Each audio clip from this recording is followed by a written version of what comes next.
Ça a commencé par un choc pour tout le monde, ça a été très violent. C'était donc un samedi, heureusement pour tous. Quand on est arrivé sur place, les bottes de caoutchouc aux pieds, les images, elles resteront à jamais dans les mémoires.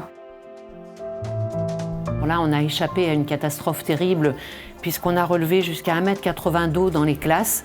Et les pompiers qui sont intervenus immédiatement après l'inondation nous ont dit que vraisemblablement, si les enfants avaient été dans les classes, on n'aurait sauvé personne. Tout le mobilier était renversé, les chaises étaient bousculées. Les enfants ont vu ça, tous leurs dessins sur les murs, tous leurs cahiers, tout leur matériel de classe couvert de boue. Et franchement, c'était extrêmement choquant, extrêmement traumatisant, évidemment pour les enfants. Rapidement, la solidarité genestoise s'est mise en place, vraiment un élan de solidarité très puissant, c'était vraiment très beau à voir. La municipalité a très vite réagi, de manière à ce qu'on puisse continuer à enseigner dès le lundi suivant. On a loué des modulaires et ces modulaires ont été installés pendant l'été 2018 pour qu'on ait une rentrée scolaire quasi normale à la rentrée de septembre. Et ça a été 3 ans comme cela, donc voilà, il a fallu s'adapter. On a trouvé un nouvel équilibre, un nouveau rythme. Évidemment, c'était une situation transitoire. On n'envisageait pas de refaire rentrer les enfants dans l'ancienne école qui avait été inondée. On a commencé à travailler en décembre 2018 sur le projet et l'école a commencé en construction en janvier 2020.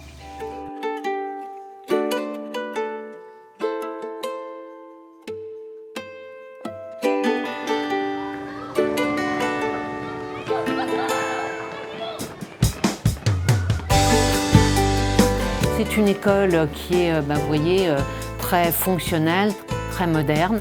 On a des interclasses entre les salles de classe, ça a été demandé par les enseignants. L'architecte et la municipalité ont écouté nos demandes. On doit admettre que la plupart ont été généreusement validées. On a du matériel, bien sûr, vidéo dans toutes les classes. Et donc les choix des couleurs, ça s'est fait bien sûr en concertation avec les enseignantes et avec les élus.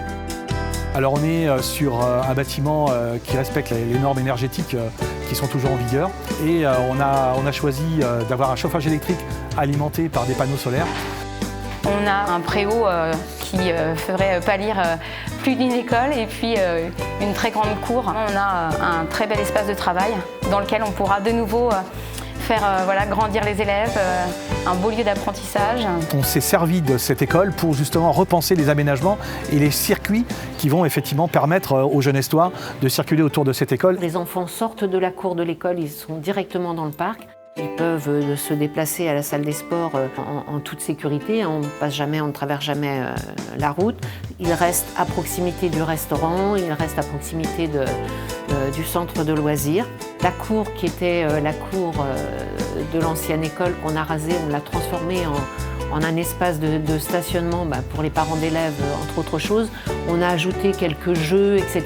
pour faire que cet espace soit un espace vivant. On a aussi profité d'une petite zone humide en bordure du ruisseau du Plessis pour y aménager une mare pédagogique. On a fait ça aussi avec le syndicat de bassin de Vicoin. De la cour de l'école, on peut observer ce qui se passe dans cette mare pédagogique.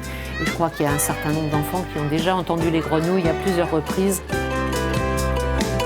Tout est nouveau et la classe elle est plus moderne. Les chaises elles sont plus confortables que dans les modulaires.